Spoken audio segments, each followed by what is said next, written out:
Live mula sa GMA Network Center, ito ang 24 Oras. Magandang gabi po, Luzon, Visayas at Mindanao. Disgrasya ngayong Semana Santa ang sinapit ng ilang deboto sa Ligao City sa Albay. Magsisimba sana ngayong Biyernes Santo ang mga biktima nang bigla silang araruhin ng police mobile. 15 ang sugatan, kabilang ang 5 menor de edad. Ayon sa Albay Police, nag-iinspeksyon sa pilgrimage site ang mga tauhan ng Ligao City Police nang lumapit ang isang babae at humiling ng libreng sakay para sa 3 senior citizen. Habang tinutulungan ng mga pulis ang mga sasakay, biglang manong umandar at dumausdos sa pababang daan ang patrol car. Noon na nabangga ang mga deboto. Agad silang dinala sa ospital at nasa mabuti ng kalagayan ang isa. Nananatili pa po sa ospital. May SUV ding nasira ang bumper sa lakas ng impact. Tinanggal sa pwesto at posibleng maharap sa patong-patong na kaso ang driver. Patuloy po ang investigasyon. Yung mobile po, maganda po yung pagka-park. May naka-handbrake, tapos may bato. Padus-dus po kasi yung yung kalsada po. Sa sobrang dami nilang sumakay, na yung mobile po, yung patrol car natin. Pag-abante po, hinawakan ko po sa likod para mapugol, mapigilan. Sobrang bigat po. Hindi ko na po talaga na kaya. Hanggang nakasugatan nga po ako. Nabitawan ko na po yung patrol. May relief order na siya. At then tinitingnan din natin yung possible filing ng kaso niya. Katulad halimbawa kung makita natin yung reckless imprudence resulting in physical injuries, damage to property, at saka yung sigurado papasok siya sa administrative case. Kaka-renovate pa lang pero bumagsak na agad ang kisame sa bahagi ng NAIA Terminal 1. 7 ang sugatan dyan. Nakatutok live si Rafi Dima. Rafi? Mel, nananatiling normal ang operasyon sa may arrival area nitong NAIA Terminal 1 matapos ngayong aksidente kanina kung saan bumagsak ang isang bahagi ng kisame katabi ng isang restaurant dito sa NAIA 1. Mag-aalas 11 kaninang umaga nang magkagulo sa West Arrival Curve Area C sa NAIA Terminal 1 Arrival Extension Area na bagong renovate nito lang Pebrero. Bumagsak kasi ang bahagi ng kisame katabi ng isang restaurant. May upuan pa man din sa ilalim ng bumagsak na kisame at may mga pasahero naghihintay ng kanilang sundo. Ang isang lalaking nakaputi, kitang hawak ang kanyang ulo habang papalayo sa bumagsak na kisame. Ayon sa report na nakarating sa Department of Transportation, 7 ang sugatan sa insidente. Agad namang itinakbo sa ospital ang mga nasugatan. Inutusan na rin daw ng DOTR ang Manila International Airport Authority o MIAA na makipag-ugnayan sa New NAIA Infra Corporation o NNIC, ang pribadong operator ng NAIA, para agad imbestigahan ang insidente. Sa isang pahayag, sinabi ng NNIC na nasa stable na kondisyon na ang mga nasugatan. Nang puntahan namin ang bumagsak na kisame kanina, inabutan namin ang ilang kawani ng NNIC na nag-inspeksyon sa lugar. Ayon sa NNIC, ligtas na ang pinangyarihan ng insidente para ipagpatuloy ang normal na operasyon sa lugar. Nilagyan na lang ng kordon ang mismong pinagbagsakan ng kisame.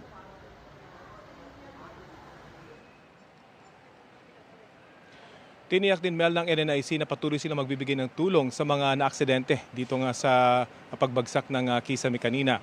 At hindi rin ito naapektuhan yung overall na operasyon nitong NAIA Terminal 1 dahil sa insidente.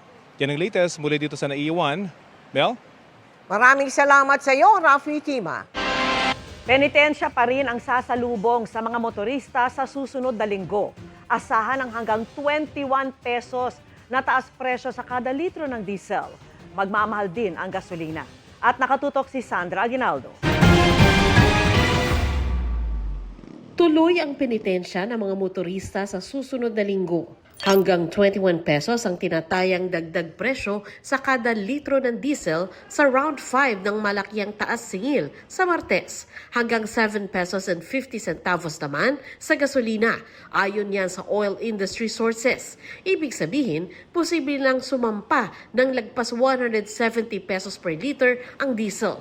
120 pesos naman sa ilang brand ng gasolina. Nakaabang pa ang publiko sa detalye ng pakikipag-usap ni Foreign Affairs Secretary Teresa Lazaro kay Iranian Foreign Minister Syed Abbas Araghchi. Ang tiniyak sa ngayon ni Aragchi, papayagan ng Iran ang pagdaan sa Strait of Hormuz ng Philippine-flagged vessels pati ng mga energy source ng bansa at mga tripulanteng Pilipino. Inaalam pa kung maisasama rin sa padadaanin ang mga barko ng ibang bansa na may tripulanteng Pilipino. Hindi lang sa Pilipinas lubhang mahalaga ang papel ng Strait of Hormuz sa pagbiyahe ng krudo, kundi sa marami pang bansa sa buong mundo. Sa datos ng United Nations Trade and Development, mula February 1 hanggang 27, tinatayang 129 na barko ang dumaraan araw-araw sa Strait of Hormuz. Pero mula February 28, ang araw kung kailan sumiklab ang gera, bumaba na yan sa 81 at patuloy pang nababawasan. Pinuri ni Senate President Pro Tempore Panfilo Ping Lacson ang naselyuhang kasunduan ng Pilipinas at Iran, lalo't 80 hanggang 100% ng ating oil imports ang dumaraan aniya roon. Sinigundahan niya ni Senator Sherwin Gatchalian. Ang chairperson ng Senate Protect o Proactive Response and Oversight for Timely and Effective Crisis Strategy Committee. Nauna na rin iminungkay ni Gatchalian na maggrasyon o limitahan na ang ibebentang langis kada customer. Pwede aniyang damihan ang rasyon sa public transport. At exempted ang frontliner tulad ng mga ambulansya, pulisya at mga bumbero. As early as now, mag-ration na tayo para ma-extend natin from 51 days, kung kaya ma-extend yan to another 90 days or even longer. Sandra Aguinaldo, Nakatutok, 24 Oras. Sugatan ng isang rider matapos mabundol ng isang SUV na dumiretso umano sa Malacanang Park. Ayon po yan sa isang saksi. Nagbabalik si Sandra Aguinaldo. Sa panulukan ng UN Avenue at Quirino Avenue, nabundol ang isang rider ng isang SUV kaninang madaling araw. Ayon sa ilang saksi, nakahinto sa stoplight ang rider nang biglang masalpok ng SUV na mabilis umano ang takbo. Sugatan ng rider ng isang motorcycle taxi and delivery service. Sa tindi ng pagsalpok, kumalat sa kalsada ang dalawang helmet ng rider at ilang bahagi ng motorsiklo, kabilang ang nagkapira-pirasong top box nito. May mga kumalat ding bahagi ng SUV na mabilis na tumakas ayon sa mga nakasaksi. May marurol po na na SUV. Hindi po namin kasi napansin kung anong brand. Pero diyan siya, dumire-diretso lang. Tapos nabangga niya yung rider. Tapos huminto lang siya sandali. Ilang nagmalasakit na rider ang sumunod sa tumakas na sasakyan at nakakita umano sa pagpasok nito sa Malacanang Park, ang lokasyon ng headquarters ng Presidential Security Command. Iniimbestigahan na ng Manila Police District ang insidente. Hawak naman ng Paz Police Community Precinct ang motorsiklo ng biktima at mga naiwang parte ng SUV. Ang biktima, kasalukuyang nagpapagaling sa isang private hospital sa Maynila. Tumanggi ang mga kaanak nitong magbigay ng pahayag. Ang nakuha lang nating information, nasa hospital ito, dito sa isa sa mga ospital dito sa Maynila, at nasa stable condition naman siya.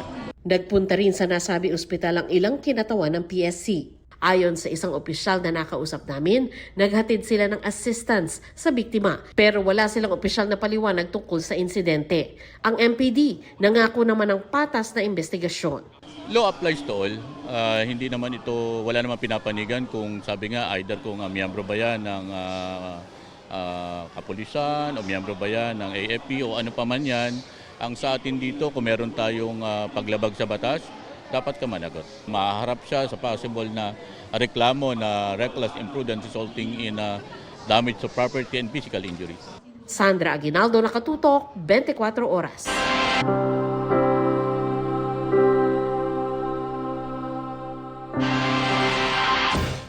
Mahigit kalahating milyong deboto ang dumalo sa prosesyon ng Jesus Nazareno na tumagal ng mahigit 13 oras. Nagsimula yan pasado alas 11 kagabi at natapos bago mag-alauna ng hapon kanina. Nakatutok si Jomer Apresto. Ganito kainit ang naging sitwasyon sa prosesyon ng Puong Nazareno sa bahagi ng Arlegue Street sa Maynila pasado alas 12:30 ng hating gabi. Bawat deboto gustong mahawakan ang lubid ng andas. Sa kuhang ito, may kita na marami rin ang naglalakas loob na makasampa sa andas para makapagpahid ng kanilang mga bipo. Pero kung marami ang sumama sa prosesyon, marami rin ang piniling mag-abang na lang sa pagbalik ng andas. May mga naglatag pa ng sapin sa bangketa at kalsada, may mga nagdala ng upuan para makapahinga muna. Ang magkaibigang senior citizen na sina Romeo at Arturo na taga-Bagong Silang, Caloocan, piniling hindi na sumama sa prosesyon.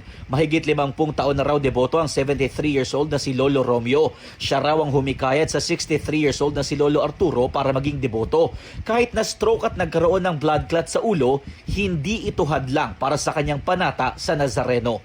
Panata ko talaga habang may buhay ako. Ang sarap. Mangingilabot ka. Iiyak ka. Luha, uhog, sipon. Sama-sama. Pag nakita lang ng Nazareno, masama pakiramdam ko. Saktong alas 11:33 kagabi nang lumabas ang andas sa simbahan. Mas maaga ito na mahigit 20 minuto sa schedule na alas 12 pa sana ng hating gabi. Ayon sa pamunuan ng simbahan, yan ay upang makabalik agad ang andas bago ang 7 palabras. Inasahan daw kasi nila na mas marami ang deboto ngayon kumpara noong nakaraang taon. Yan ay dahil marami ang hindi umuwi ng probinsya dahil sa taas ng presyo ng petrolyo. Base sa datos ng Manila Police District, aabot sa mahigit 250,000 deboto ang dumalo sa prosesyon. In-expect natin na nung nakaraang taon, nung 2025, nakapagtala tayo ng mahigit 250,000 mga deboto ang nag-participate dito. Wala namang pagbabago doon sa ruta, ganun pa rin naman siya. Yung mga pulis natin nandyan para bantayan lang yung kaayusan at katahimikan. At sabi maitawid natin ng maayos itong ating Good Friday procession. Sabi ng mga deboto, puyat at pagod man, ang mahalaga na ipakita nila ang kanilang malalim na debosyon at pananampalataya sa may kapal sa pamamagitan ng imahe nito. Jomer Apresto, nakatutok, 24 oras. Sa gitna ng pagmahal ng langis, sinulit ng mga dumayo sa Baguio ang biyahe at nag-side trip na rin sa La Trinidad. Pero mas marami ang namanata muna ngayong Biyernes Santo. At nakatutok live, si Bea Pinla. Bea. Vicky, ngayong Biyernes Santo, pause muna sa pamamasyal ang ilang turista sa Baguio para ituloy ang kanilang panata. Pero may iba naman na bumaba pa rito sa La Trinidad, Benguet para naman ituloy ang kanilang travel goals. Pinasan ng 75 anyos na si Rupert ang krus na yan habang nagdarasal para sa Stations of the Cross sa Baguio Cathedral kaninang umaga. Sa kabila ng bigat ng krus, tila gumagaan naman aniya ang puso niya. Nawawala yung mga problema sa buhay. Ngayon nararamdaman ko na ang bigat ng krus na dinadala mo, kako. Kaya sabi ko, salamat Lord.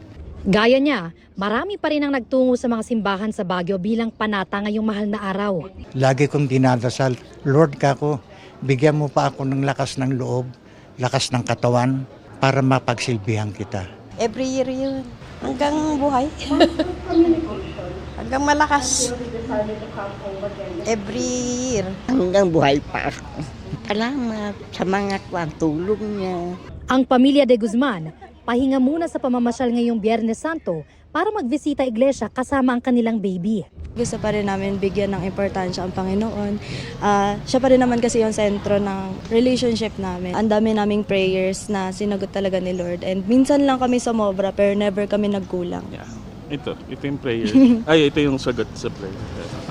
Pasanman sa bulsa ang bigat ng mataas na presyo ng petrolyo, may ilang turistang nag-side trip pa sa La Trinidad, Benguet galing Baguio para mag-strawberry picking. Push namin kasi na-request ng mother ko para hindi sayang sa gas is pagsunod-sunod rin yung locations na malalapit. Saya ko kasi kasama ko yung mga anak ko. Bahagyamang nakabawi sa kita ang ilang naghahanap buhay sa strawberry farm. Hindi pa rin daw nito mapantayan ang sigla rito bago lumubo ang presyo ng langis. Simula po kahapon, medyo dumami na po yung tao. Kaya po, konti po yung dumadayo ngayon kasi po mahal na po yung gasolina at diesel po ngayon. Kaya konti po yung kita namin.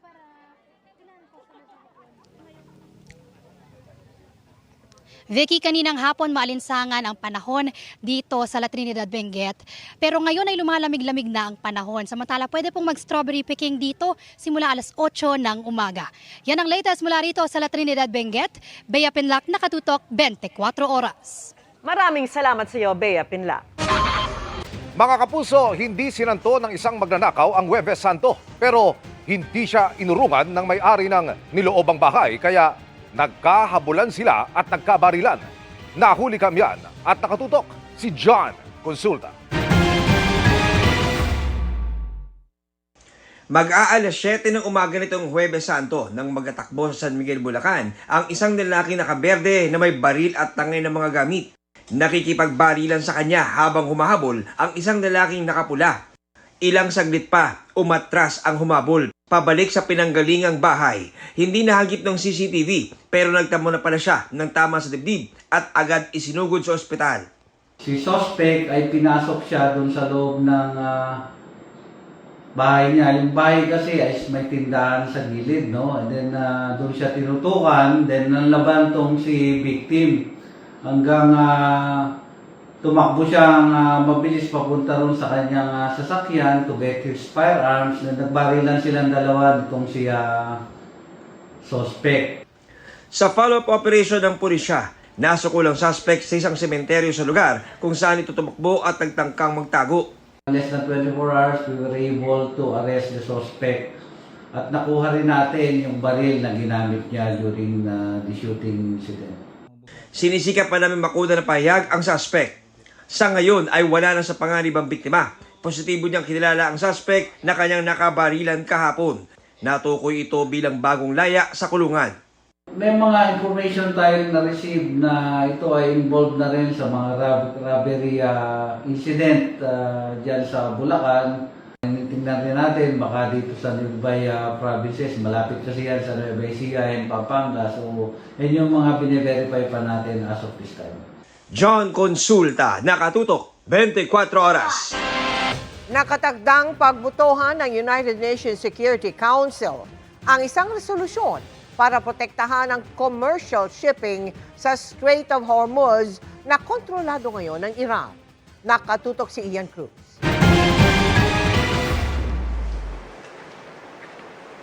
Kasunod ng babala ni US President Donald Trump, natitindi pa ang pag-atake sa Iran sa susunod na 2 o 3 linggo. We're going to bring them back to the Stone Ages where they belong. Inasinta ng airstrike ang isang tulay sa Iran na kumukonekta sa Tehran at lungsod ng Karaj dahilan upang may mga masugatan. Ito pa naman ang pinakamataas sa tulay sa Middle East at pinasinayaan ngayong taon lang. Sunod na mga atakihin ng Amerika ang electric power plants sa Iran. Ayon kay Trump, kung hindi pa kikilos ang liderato ng bagong rehimen doon. May mga bagong pag-atake rin ng Iran sa Israel na kaalyadong bansa ng Amerika, dahilan upang mawasak ang ilang gusali sa isang lungsod. Sa hiwalay na lungsod naman, isang kindergarten school ang napinsala ng rocket attack. Ayon sa local reports, nagmula naman sa Lebanon ang naturang rocket. Ang higit isang buwanang palitan ng atake sa pagitan ng Amerika at kalyadong Israel laban sa Iran nagresulta sa paghigpit sa Strait of Hormuz na daanan ng supply ng krudo at dahilan ng pagsipa ng presyo ng langis. Naghain na ng resolusyon ng Bahrain sa United Nations o UN para bigyang otoridad ang mga member state na gumamit ng lahat ng kinakailangang paraan upang protektahan ang commercial shipping sa Strait of Hormuz. Nakatakdayang pagbotohan ng United Nations Security Council ngayong araw. Pero ang China na may kapangyarihang mag-veto nito, iginiit ang paggamit ng puwersa ng mga member states ay posibleng mas magpalala pa sa sitwasyon. Sinisiri ng China ang mahirap na pagdaan sa Strait of Hormuz sa illegal military operations ng Amerika at Israel kontra Iran. Mungkahi ng China magtigil putukan o mag-ceasefire. Sa gitna ng tensyon, kinondena ni Pope Leo XIV ang anyay karahasan na nagpapaluhod ngayon sa sangkatauhan. Hinimok din niya ang mga Katoliko na tulungan ang mga oppressed o pinahihirapan.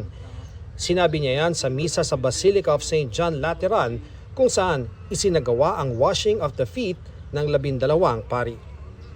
Ian Cruz, nakatutok, 24 oras.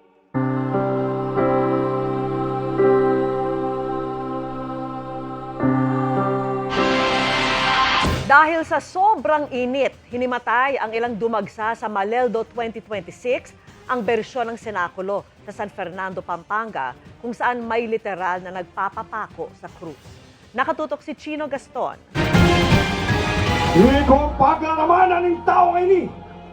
Sa pagpasok ng mga kabayo at mga Romanong sundalo, nagsimula ang Maleldo 2026 sa crucifixion site sa San Pedro Cutod sa San Fernando, Pampanga. Dagsa mga manunood, kabilang na ang ilang dayuhan, gaya ng Katolikong si George Hatter mula Austria. I think it's interesting to see it live, you know? Because you read about it in the Bible, you hear it in Holy Week every time when you read the Gospel, but here seeing it live, it's completely different. Sa sobrang init, ilang manunood ang hinimatay at nilapatan ng Pangunang Lunas. Naging hamon din sa mga organizer ang mga taong gustong makalapit sa mga aktor sa senakulo.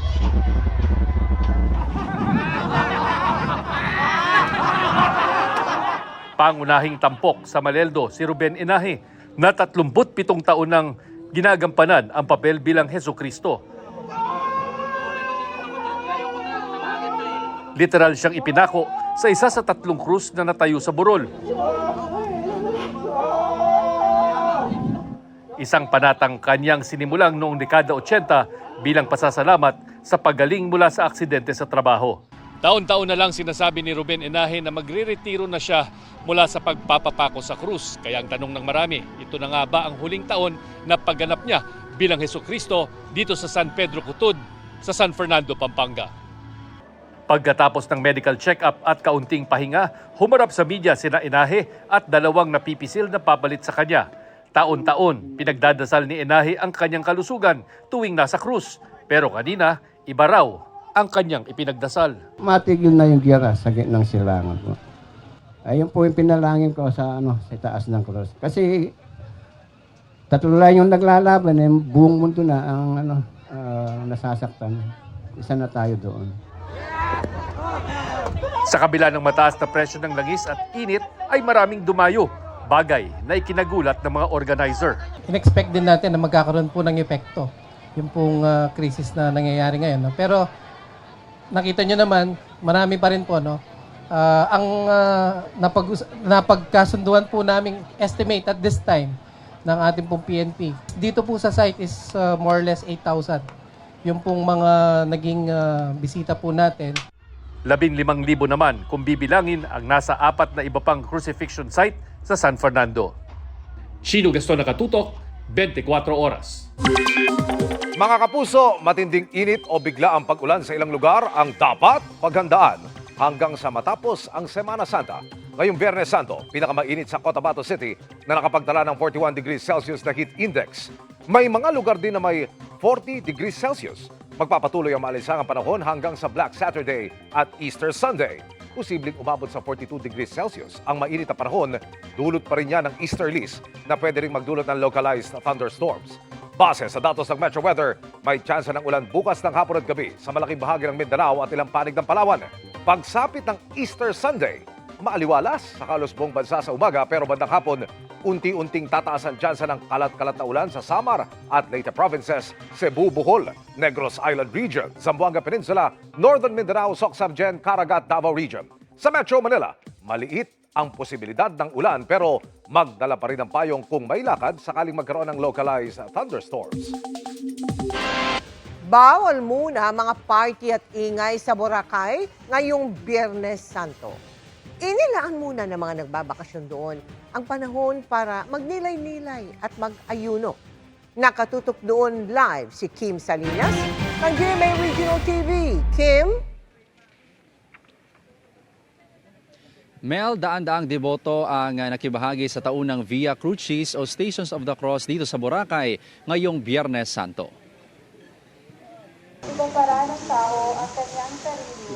Tahimik at payapa. Walang maririnig na malalakas na tugtog. Ito ang sitwasyon sa isla ng Boracay ngayong Good Friday. Ang maririnig lang kaninang umaga, ang dasal ng mga nagprosesyon sa beachfront. Ang Via Crucis o Stations of the Cross ang taunang aktibidad ng parokya sa Boracay. Ngayong taon, daan-daang deboto ang nakibahagi. sa certificate of land na ngayon ay binabawi sa amin. Kaya in-offer namin yung mga intention namin dito. Hindi lang mga residente ang nakiisa sa Via Crucis, kundi pati mga nagbabakasyon.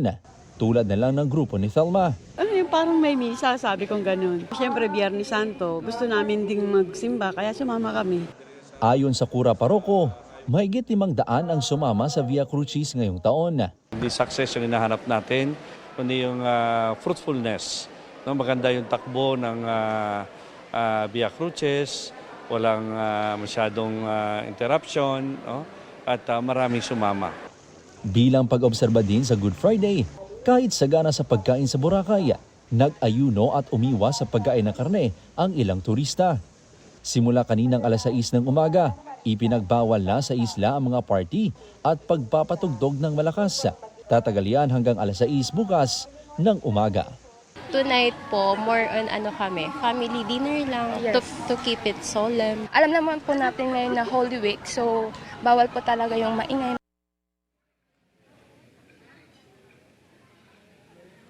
Mel, kanina ang alas 12 ng tanghali, ginanap ang 7 last words sa simbahan. Sa ngayon, nagpapatuloy naman ang prosesyon ng religious images na nakalagay sa karosa. Mahigpit namang magbabantay ang otoridad upang masigurong sinusunod ang ilang restrictions. Mel?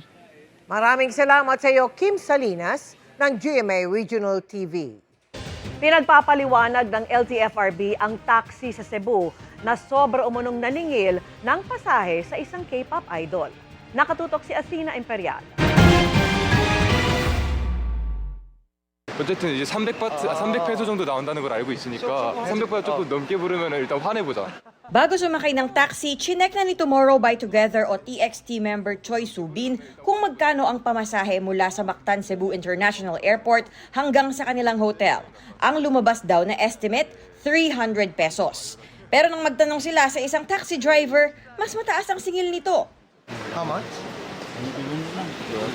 500? Bagaman 500 piso ang siningil ng driver, sumakay pa rin sa taxi si Subin at kanyang kaibigan. Patuloy din ang pagkuha nila ng video habang nasa biyahe. Nagpaliwanag ang driver kung bakit mas mahal ang pamasahe. Because the gas is very expensive. Pagkatapos, humirit ng mas mataas na singil ang driver. So how much? It's okay for you, only 1,000. 1,000? Yeah. No, he just said like 500. Kalaunay napakiusapan nila ang driver na ibaba ulit sa 500 piso ang kanilang babayaran. 아니 사실 500페소도 비싸게 준 건데 여기서 1,000페소를 불렀어요. Pero pagdating sa kanilang destinasyon, sinabi ni Subin na sinubukan ulit silang singilin ng driver ng 1,000 piso. Pero iginiit nilang 500 piso lang ang kanilang babayaran. Inisyuhan na ng LTFRB ng show cause order ang taxi operator para magpaliwanag. Batay sa inisyal na investigasyon, overcharging at deliberate non-use of the taxi meter ang ginawa ng driver. Pinasusuko rin ang lisensya ng sangkot na driver at ang license plate ng taxi. 30 araw na suspendido ang taxi. Sa isang pahayag, sinabi ni LTFRB Chairperson Vigor Mendoza II na matibay na ebidensya ang nakuhang video. Dagdag pa niya, hindi ugali ng Pilipino ang ginawa ng driver. Huwag din anyang idahilan ng kahirapan dahil maraming Pilipino ang lumalaban ng patas. Sinusubukan pa naming kunan ng pahayag ang taxi driver. Nakatakda ang hearing sa April 21. Natunton ng GMA Regional TV ang taxi company sa Cebu City na may-ari ng unit na sinakyan ng K-pop idol.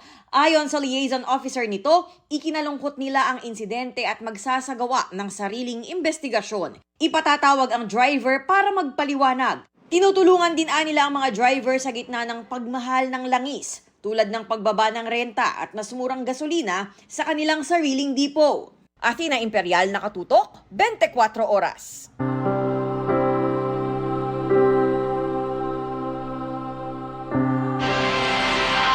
Mga kapuso, kasunod po ng prosesyon ng Nazareno kaninang madaling araw, prosesyon naman ng Santo Inchero ang dinagsa sa Quiapo ngayong hapon.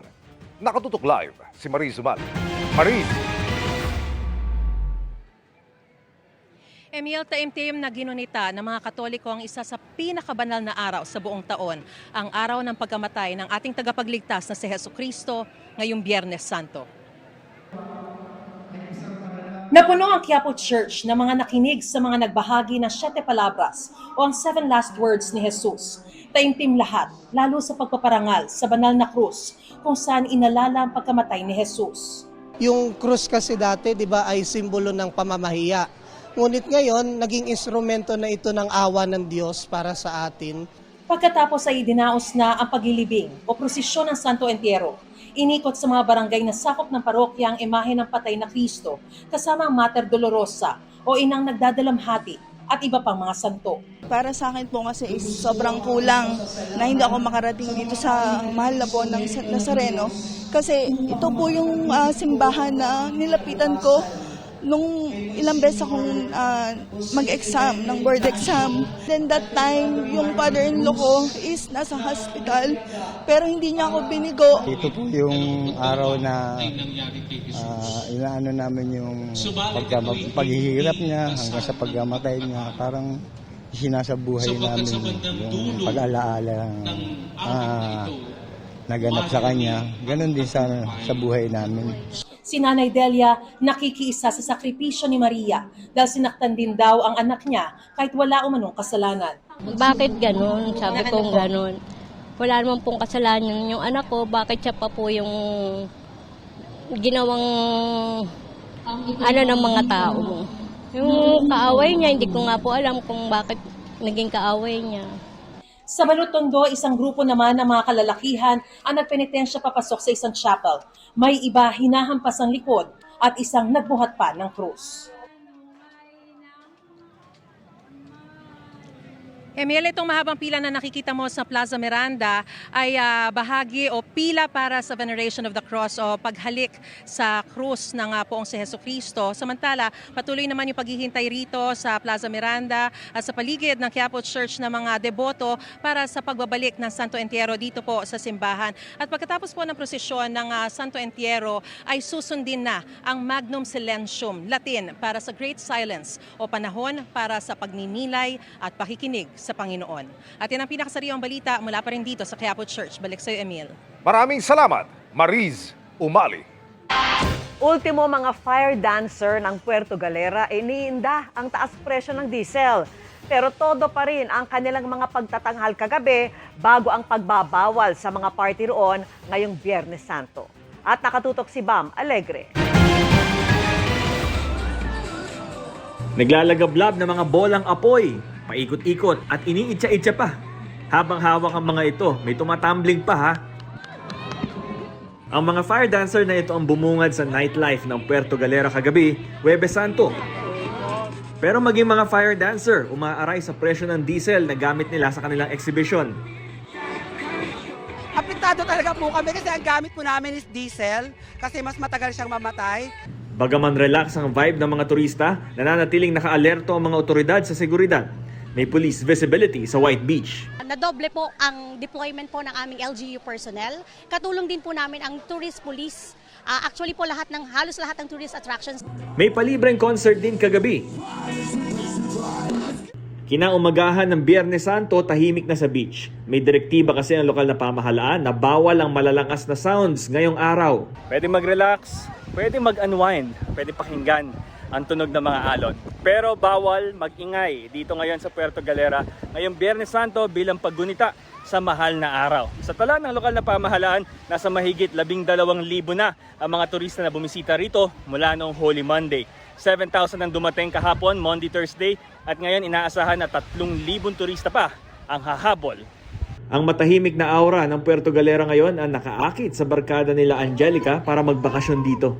Yun yung maganda po dito kasi syempre iba-ibang religion tayo pero may paggalang pa din tayo sa mga kung ano yung dapat tahimik, dapat solemn pa din yung place. Sa tala ng lokal na pamahalaan, mas kaunti ang mga turista ngayon kumpara noong nakaraang taon dahil na rin daw sa oil price hike at sa mas mataas na pamasahe. Syempre naman po, alam naman po natin na we are experiencing crisis po talaga. So meron po tayong medyo maliit na pagbaba po ng number ng tourists po natin. Around 1,500 tourists po yung dinecline ng Puerto Galera from Monday hanggang kahapon po. Mula rito sa Puerto Galera, Bam Alegre, nakatutok 24 oras. Sumiklab ang sunog sa San Pascual Street sa Barangay 690 sa Malate, Maynila. Nagsimula po ang sunog sa residential area pasado alas 2 kanina madaling araw. Umabot po ito sa unang alarma bago naapula pagkalipas ng halos 1 oras. Ayon sa pulisya, wala namang napaulat na nasawi o nasugatan. Inaalam pa ang halaga ng mga napinsalang ari-arian at ang mitya ng sunog. Nagkasunog din sa paanang bahagi ng Bulkang Mayon sa Albay. Ayon sa PHIVOX, sumiklab ang bushfire bandang alas 8 kagabi at nagpatuloy buong magdamag pero nawala rin kaninang umaga. Rockfall mula sa bulkan ang naging mitya ng sunog. Nagpapatuloy hanggang ngayon ang naitatalang effusive eruption sa Bulkang Mayon na nasa ilalim pa rin ng Alert Level 3. Update po tayo sa Artemis 2, ang unang manned mission patungong buwan mula noong dekada 70 na lumipad kahapon. We all wanted to give a shout out to our families first because we are pretty far from Earth and we have not gotten to say hi to them yet. But there was Ayon sa National Aeronautics and Space Administration o NASA, maayos ang kondisyon ng 4 na astronaut, gayon din ang sinasakyan nilang Orion aircraft. Nakausap din sila ng NASA sa isang video call. Ibinahagi nila ang kanilang karanasan sa unang araw sa space, kabilang ang pag-aayos ng kanilang banyo. Inilabas din ng NASA ang kuha ng Earth mula sa spacecraft. Kasunod ng matagumpay na key thruster firing o paglipad nila patungong space, ay 2 beses iikot sa Earth ang capsule. Pagkatapos ay iikot ito patungo sa likod ng buwan bago tuluyang bumalik sa mundo. Sa Linggo sila inaasahang papasok sa Moon's Sphere of Gravitational Influence. At kapag nakumpleto ang misyon, mabibit ang layo na naabot ng Apollo 13 noong 1970. Ang ganitong panahon mga kapuso, pagkakataon din para makapagpahinga kaya dinagsa ng mga gustong magliwaliw ang Liuliwa Beach sa Zambales. Nakatutok si Ian Cruz.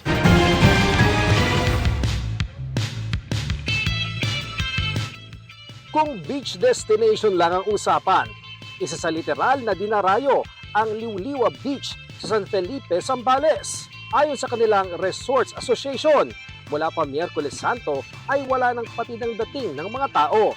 Kaya ngayon ng Biyernes Santo, fully booked ang karamihan sa 150 hotels dito. Ang resulta sa beach area, siksikan. Sa dami nga ng bisita roon, may ibang nag-walk-in na hindi na na-accommodate at lumipat na lang sa ibang bahagi ng San Felipe. May mga reports din po kami na fully booked na. Bukod sa paliligo sa dagat, maraming aqua activities na pwedeng ma-enjoy. Kabilang dyan ang Dragon Boat na nadoble na sa 200 pesos ang bayad ng kada pasahero dahil sa taas ng presyo ng krudo na gamit sa bangka na humihila rito. Executive order din po coming from the Office of the Mayor yung naging way para mai-implement po nila yung standardized pricing nila.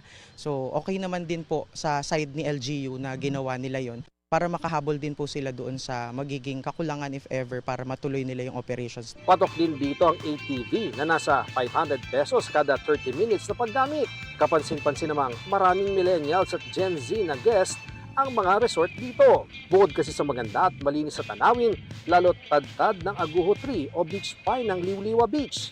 Ipinagmamalaki rin ang mga TikTok at IG-worthy restaurants at cafe. Compared to other places, more of mga pocket resorts lang kami. Maliliit na resorts, maliliit na community, and karamihan dito mga surfers. Mura rin sir yung mga accommodations namin, mura din dito yung food. Mula Maynila, nasa 3 hanggang 4 na oras lang ay mararating na ang Liuliwa Beach. Kaya kung di afford na magbayad ng hotel, pwede naman ang day tour.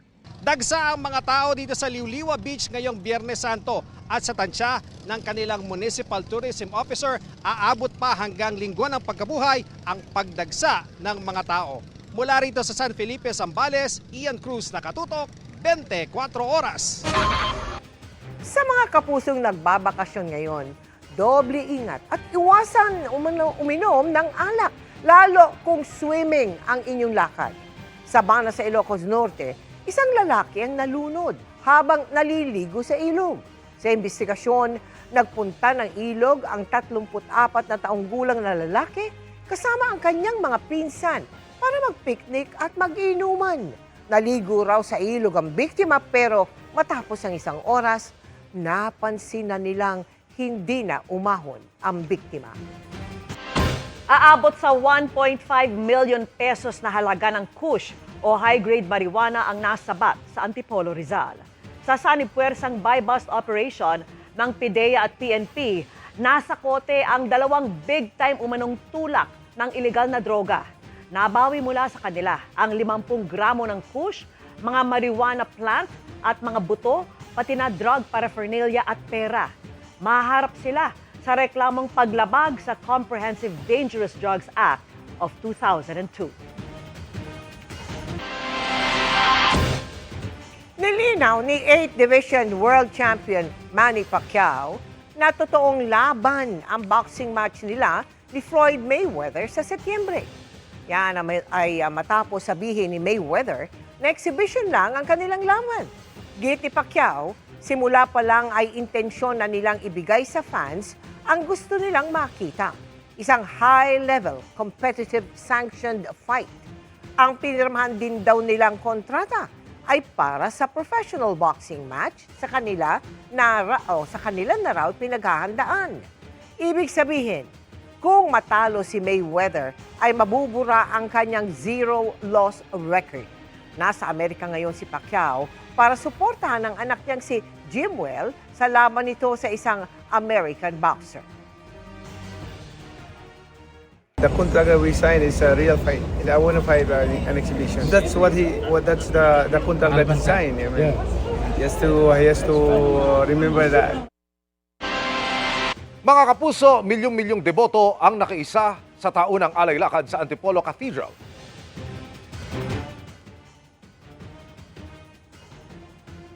Umabot po sa 6.6 na milyong Katoliko ang dumagsa sa International Shrine of Our Lady of Peace and Good Voyage hanggang kanina madaling araw ng Biyernes Santo.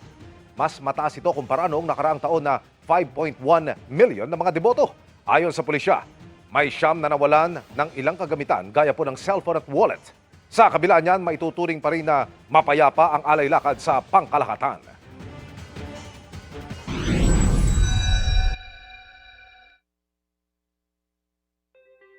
Bakasyon mode at break muna sa tapings at shows ngayong Holy Week ang ilang celebrities.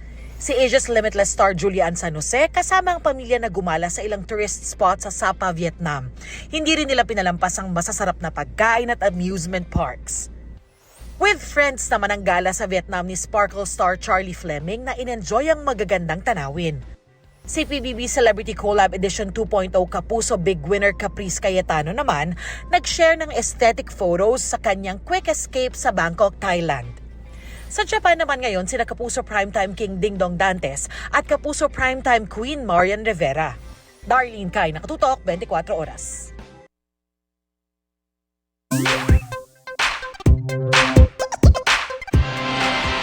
Kasabay ng paggunita sa Semana Santa, ang pagdarasal ng marami sa atin na mapasahan ang ating kanya-kanyang krus sa buhay. Ang maraming mga magulang, mga kapuso, dasal na maigapang ang pag-aaral ng mga anak at ilan sa kanila natapos ang sakripisyo nitong mga nakaraang araw. Ngayong gabi, silipin po natin ang ilan sa mga kwento nila na nagpangiti at nagpaantig sa puso ng marami. At nakatutok si Mariz Umali. Drum and Lyre Awardee. Sa gitna ng completion ceremony sa Malitbog, Bukidnon, kumakaripas ng takbo ang ginang na ito papalapit sa stage.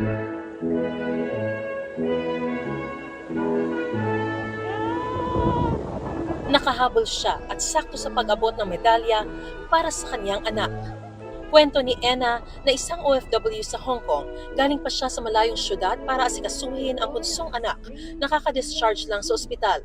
2 oras daw ang inabot ng biyahe pero mabutit nakahabol sa awarding ng anak na si Omarian Drake. Hindi na napigilan ni Omarian na maiyak sa stage dahil kasama niya ang kanyang mga magulang sa espesyal na araw.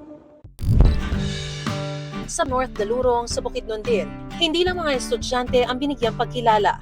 Si Lolo Juan inawaran bilang supportive guardian dahil sa pagmamahal at sakripisyo nito sa kanyang apo na itinuring niyang anak.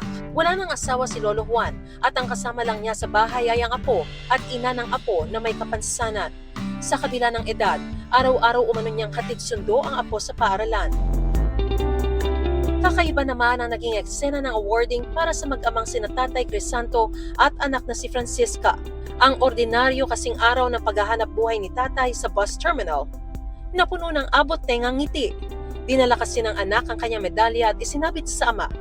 Tindero ng mani si Tatay Crisanto at hindi nakadalo sa graduation dahil kinailangang magtrabaho para may maihinda sa espesyal na araw. Marami rin ang naantig sa isang junior high school completer sa Kawayan City, Isabela. Sa bahagi kasi kung saan may tribute sa mga magulang at guardian, mag-isang naiwan si Jackson Bautista sa upuan. Kaya nilapitan siya ng mga guro para yakapin.